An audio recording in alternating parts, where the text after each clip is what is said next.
तो यार कल का मैच जिसने भी देखा था ना, वो सबसे बड़ी एग्ज़ाम्पल थी कि क्यों आप न्यूज़ीलैंड की टीम को कभी भी हल्के में नहीं लेते हो। स्पेशली इन आईसीसी टूर्नामेंट्स तो कभी भी आप उनको हल्के में नहीं ले सकते, क्योंकि आपका रिकॉर्ड उनके खिलाफ इतना बढ़िया नहीं है।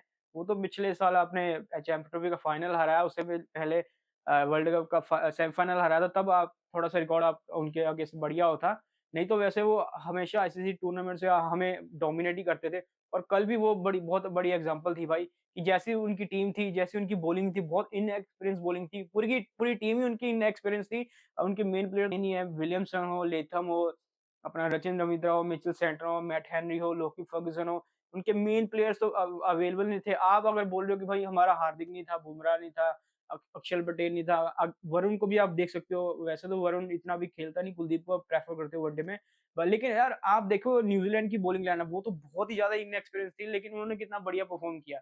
और ये सबसे बढ़िया एग्ज़ाम्पल था कल का मैच, कि न्यूज़ीलैंड को मतलब वो टीम हमेशा उनके पास एक प्लान होता है सारे ऑपोज़िशन के बैट्समैन के लिए। शुरू से बात करें तो ऐसा बहुत रेयर होता है कि हमारी बैटिंग मतलब एकदम से सब टॉप ऑर्डर हमारा पूरा फ्लॉप हो जाए।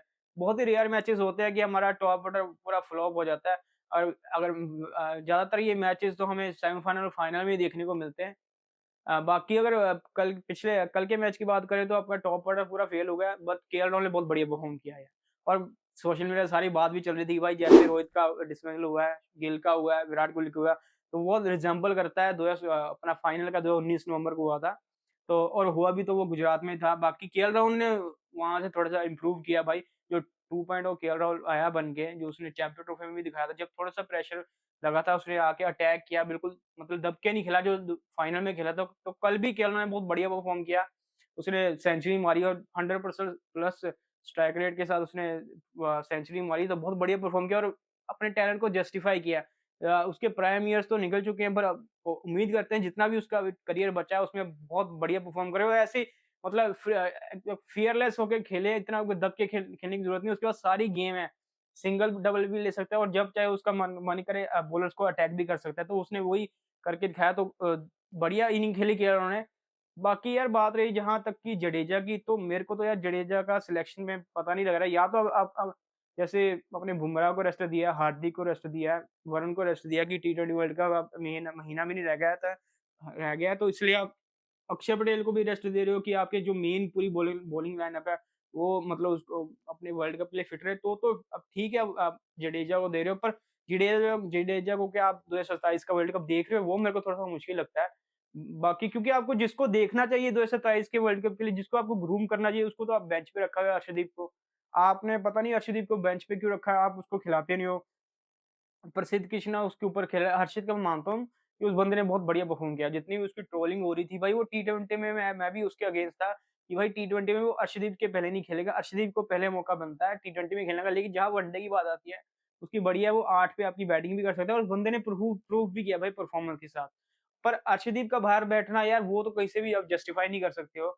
आपको उसको ग्रूम करना चाहिए 27 का वर्ल्ड कप के लिए, वो आपका मेन बॉलर बन सकता है भाई, अलोंगसाइड बुमराह, और आपका वो थर्ड सिमर बन सकते हैं आपका हर्षित। आप प्रसिद्ध कृष्णा को बैक कर रहे हो इतने सालों से, जैसा प्रसिद्ध कृष्णा का अपना ये आईपीएल गया था, पिछला आईपीएल गया था, उसके बाद सबको लग रहा था कि भाई ये बंदा इंटरनेशनल में भी वैसी परफॉर्मेंस रेप्लिकेट करेगा जैसे इसने आईपीएल में दी थी। पर वो मतलब उसकी जब जैसे वो इंटरनेशनल में आता है, पता नहीं उसको क्या हो जाता है, अभी तक वो अपनी लेंथ नहीं पहचान रहा है, और आपने अर्शदीप को बाहर रखा है, जो कि आपका मेन बॉलर बन सकता है भाई। ना ही इस टी20 वर्ल्ड कप में तो आपका one of the main bowler होगा ही होगा। 27 का वर्ल्ड कप के लिए भी आप उसको ग्रूम कर सकते हो। उसको भी एक्सपीरियंस की ज़रूरत है, उसको भी इतना वनडे का उसको एक्सपीरियंस नहीं है, तो जितना उसको खिलाओगे उसके लिए तो बढ़िया होगा भाई, वो वनडे में भी बढ़िया परफॉर्म करेगा आपके लिए। बाकी जहाँ रही बात भाई हमारी बॉलिंग की, वो तो भाई पिछले कितने टाइम से कंसर्निंग है, टेस्ट में और वनडे में। टी20 में आपके पास बढ़िया है कि आपके सबसे बढ़िया बॉलिंग आपके पास है टी20 में। बुमराह आ जाता है, वरुण हो जाता है, और अर्शदीप खेलता है, जो कि बहुत आजकल तो रेयर ही हो गया भाई वो।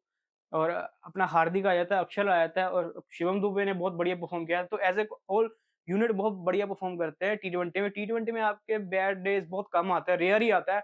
मोस्ट ऑफ द टाइम आप बढ़िया परफ़ॉर्म करते हो। लेकिन जहाँ बात आती है वनडे में, और स्पेशली मिडल ओवर्स में, हमें विकेटें लेने में पिछले कितने टाइम से मतलब मुश्किल हो रही है। अभी हमने साउथ अफ्रीका के अगेंस्ट 350 प्लस चेज़ खाया था। वहाँ पे भी हमारे मिडल ओवर्स में हमारे बॉलर्स विकेटें नहीं ले पाए थे, और स्पेशली कुलदीप यादव। यार भाई, आप अगर दुनिया के सबसे बढ़िया स्पिनर हो, और इसमें कोई डाउट नहीं है भाई, आपसे बढ़िया मतलब वेरिएशंस हो, आपकी सबसे ज़्यादा एबिलिटी आपके पास ही है। अगर हम स्पिनर्स में देखें तो, लेकिन आप उस परफॉर्मेंस को रेप्लिकेट नहीं कर पाते हो। जब आपका कंपैरिज़न एडम ज़ाम्पा के साथ होता है, तो सब बोलते हैं भाई एडम ज़ाम्पा और कुलदीप यादव में बहुत फ़र्क है। एबिलिटी में तो सबको पता है भाई फ़र्क है, Kuldeep Yadav is far better bowler than Adam Zampa in terms of ability. But match में जहाँ पे मैच जिताने की बात आती है भाई, एडम ज़ाम्पा ने टी20 वर्ल्ड कप जिताया और ओडीआई वर्ल्ड कप जिताया ऑस्ट्रेलिया को। वहाँ पे तो कुलदीप का थोड़ा-सा प्रॉब्लम आया। जब उसका कॉन्फिडेंस बहुत बढ़िया होता है, तो वो बहुत बढ़िया परफ़ॉर्म करता है और ये हम पैटर्न कितने टाइम से हो मतलब देखते आ रहे हैं। उसके ऑलमोस्ट पूरा कुलदीप का करियर ही ऐसा गया है। बाकी न्यूज़ीलैंड की तो बैटिंग यार, डैरेल मिचेल तो एक बहुत ही अंडररेटेड प्लेयर है। करण भी बोलता था भाई वो बहुत बढ़िया है, उसको टी20 में आईपीएल में लेना चाहिए था। आईपीएल में जहाँ तक की बात है, उसने टी20 में 2021 का वर्ल्ड कप बहुत बढ़िया दिया था, एज़ अ ओपनर आया था। वो किसी को एक्सपेक्ट नहीं था कि एज़ अ ओपनर खेल के इतना बढ़िया कर देगा। बाकी उसने थोड़ा जो आईपीएल जब चेन्नई ने लिया था, इतना परफ़ॉर्म नहीं कर पाया। टी20 में आप थोड़ा-सा बोल सकते हो कि भाई इतना वो बढ़िया नहीं है, लेकिन वनडे में और टेस्ट में बहुत बढ़िया परफ़ॉर्म किया है उसने। लगातार परफ़ॉर्म करता है, इतनी उसकी बात नहीं होती वनडे में। आप उसकी कोई बात नहीं करता वनडे में। चैंपियन ट्रॉफी की इनिंग उसने मतलब हैराने वाली खेल दी थी, जो हमारे साथ ही हुआ था, जो केएल राहुल ने वर्ल्ड कप फाइनल में खेली थी, वो सिमिलर इनिंग थी डैरेल मिचेल ने खेली थी न्यूज़ीलैंड के लिए चैंपियन ट्रॉफी फाइनल में। पर उसके अलावा वो हमें भी हमेशा मारता है, इंडिया को भी। चाहे वो सेमीफाइनल तो सबको याद ही होगा, अपना वनडे का सेमीफाइनल याद ही होगा सबको, जैसे डैरेल मिचेल ने बैटिंग की थी और केन विलियम के साथ। तो डैरेल मिचेल हमें भी बहुत मतलब पता नहीं, उसके भी कुछ ऐसे प्लेयर्स हैं जिसकी भाई इंडियन टीम के साथ कुछ अलग ही दुश्मनी है। काइल जेम्सन एक अलग है, उसने पिछले मैच में कर दिया था, वो तो हम बच गए, ऐसे ही छोड़ दी हमने। और इस मैच में हमने डैरेल मिचेल की कैच छोड़ के वो पूरा कर दिया कि भाई तूने हमारी कैच छोड़ी थी, तो हम उसको तेरे को रिटर्न गिफ्ट दे रहे हैं, इस मैच में हमने कैच छोड़ दी। वही डैरेल मिचेल ने बैटिंग तो बहुत बढ़िया की थी, इसमें कोई डाउट नहीं है। आपकी बॉलिंग यार बहुत पिछले कितने टाइम से कंसर्न है, ये मतलब चलता आ रहा है पिछले पिछले पिछले कितने टाइम से। एक तो यार आप शमी माइक को लेके नहीं आ रहे हो। जब वो बंदा बोल भी रहा है कि भाई डोमेस्टिक में वो बंदा परफ़ॉर्म कर रहा है, वो फिट है। या तो आप सीधे-सीधे क्लियर कर दो फैन्स को भी कि भाई शमी भाई को कि हम आपको नहीं देख रहे हैं 27 का वर्ल्ड कप के लिए। तो वो बस सब मतलब शांत हो जाएगी, ठीक है भाई हम शमी भाई को नहीं देख रहे हैं, तो ठीक है। वहाँ पे आप उसको कोई कम्युनिकेट भी नहीं कर रहे हो, आपको खिलाना भी नहीं है, आप उनको बोल भी नहीं रहे हो, आप रिस्पेक्ट ही नहीं करते हो। एक तो यार हम एज़ ए कंट्री पहले ही वैसे ही इतना ऑब्सेस्ड है बैटिंग के लिए। मेरे को ये नहीं समझ आता हम इतना ज़्यादा ऑब्सेस्ड क्यों बैटिंग के लिए? ठीक है भाई बैटिंग में मज़ा आता है देखने में, लेकिन आपको हिस्ट्री अगर हम हिस्ट्री देखने जाएँगे उन टीमों की जिसने भी डोमिनेट किया वर्ल्ड क्रिकेट को, भाई एक चीज़ उन सब में कॉमन होती है, उनकी फास्ट बॉलिंग सबसे बेस्ट होती है दुनिया की। चाहे आप वेस्ट इंडीज़ की देख लो वो टीम, चाहे आप ऑस्ट्रेलिया की देख लो, चाहे आप अपनी इंडिया की टीम देख लो, जब हमने टेस्ट में सबसे बढ़िया परफ़ॉर्म किया, हमारी फास्ट बॉलिंग सबसे बेस्ट थी दुनिया में। तो आप अपने फास्ट बॉलर की रिस्पेक्ट ही नहीं करते हो, स्पेशली उस ऐसे फास्ट बॉलर को जिसने आपके लिए इतना बढ़िया परफॉर्म किया है। 23 का वर्ल्ड कप पूरा शमी भाई इंजरी में खेले हैं और 15 का वर्ल्ड कप की यहाँ यहाँ तक कि मेरे को याद है 15 का वर्ल्ड कप भी शमी भाई इंजरी में थे। आई थिंक उसके 15 के वर्ल्ड कप के बाद उनकी नी की इंजरी हुई थी या फिर एंकल की इंजरी हुई थी, मेरे को याद नहीं है। 15 का वर्ल्ड कप भी बंदे ने परफॉर्म किया था, इंजरी में खेल के ही किया था। कभी भी आप उस बंदे को इतनी रिस्पेक्ट नहीं देते हो, फास्ट बॉलर को आपने कभी इतनी रिस्पेक्ट दी नहीं जितनी वो डिजर्व करते हैं। और आप ये आपका पता नहीं क्या कर रहे हो, आपको सीधा या उनसे आप कम्युनिकेट कर दो कि भाई हम आपको देख रहे हैं कि नहीं देख रहे हैं सर इसका वर्ल्ड कप के लिए।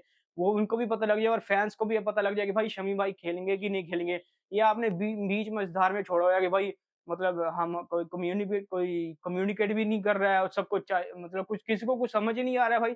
तो बाकी होप करते हैं भाई कि आपकी बॉलिंग को आप सॉर्ट आउट कर दो, क्योंकि अगर तो वैसे तो मेरे को देखो वैसे तो मेरे को लग रहा है आप तीसरा मैच जीत जाओगे। अगर रोहित विराट विराट में से की या फिर अय्यर की आपकी परफॉर्मेंस आ गई तो आप तो जीत जाओगे।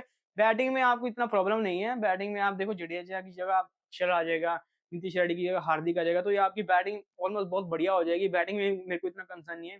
तो बाकी भाई उम्मीद करते हैं कि तीसरा जो संडे को मैच होगा तीसरा इंदौर में, वो हम जीते और सीरीज़ जीते। बाकी हाँ, डिसअपॉइंटेड तो बहुत था, जैसे हमने परफ़ॉर्मेंस की, हार-जीत तो चलो यार हार-जीत तो चलो लगी रहती है, पर जैसे हम हारे थे, हम मैच में भी नहीं थे। 47 पे 2 आउट करने के बाद 200 के बाहर जाके हमने विकेट ली, वो भी बेल्जियम अपनी विकेट फेंक के गया था, नहीं तो हम उनको ट्रैवल भी नहीं करते, जैसे उनकी स्पिनर से हमें किया था। तो उम्मीद करते हैं भाई जो तीसरा वनडे होने वाला है, हम बढ़िया परफ़ॉर्म करें और बॉलिंग के साथ हम बढ़िया हैं, प्लान के साथ आए हैं हम बॉलिंग में कि न्यूज़ीलैंड को उनके हर एक बैट्समैन के खिलाफ हमारे पास एक प्लान होना चाहिए। तो बाकी यार अगर आपको वीडियो अच्छी लगी तो प्लीज़ चैनल को सब्सक्राइब करना, वीडियो को लाइक करना और मिलते हैं आपसे अगली वीडियो में। Till then take care.